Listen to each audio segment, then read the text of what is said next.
বৈশাখ মাস মানেই রবীন্দ্রনাথ ঠাকুর। 25শে বৈশাখ গেল, তার জন্মদিন।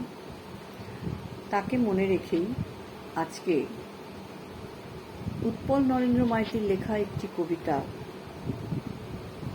রবি মানে আমার নিবেদন।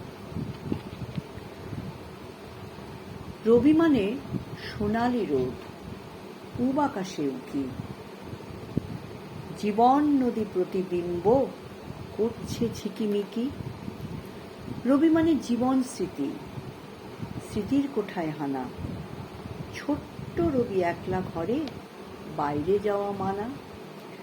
রবি মানে কবিতা, গান, ছোট গল্প, রাশি রাশি উপন্যাস, যার সত্য কিছু কল্প। রবি মানে দইওয়ালা, অমল যাকে ডাকে, পয়সা বিনা বেচে না দই, রেগে শোনায় তাকে। রবি মানে তোতা পাখি, আতা গাছে বসে অপেক্ষা থাকে কখন ঠাকুর তার বউ আসে।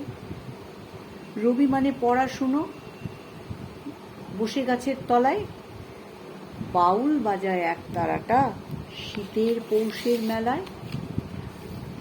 রবি মানে একলা চলা, না দিলে কেউ সাড়া, ফাগুন আনে কৃষ্ণচূড়া, মন যে পাগল পাড়া। রবি মানে আবির মাখা, বসন্তে দোল খেলা, দিলে সারা মনের মানুষ, ভাষাও প্রেমের ভেলা। রবি মানে নাইট বর্জন, গণহত্যার বিরোধ, দেশের জন্য প্রার্থনা তার, অবোধেতে দাও বোধ। রবি মানে নোবেল প্রাইজ, গীতাঞ্জলির তরে, অবোধ কি আর মূল্য বোঝে, করল চুরি তারে। রবি মানে অথই সাগর, মাপা বড়ই কঠিন, যেদিকে চাই সীমা না পাই, কুল কিনারা বিহীন।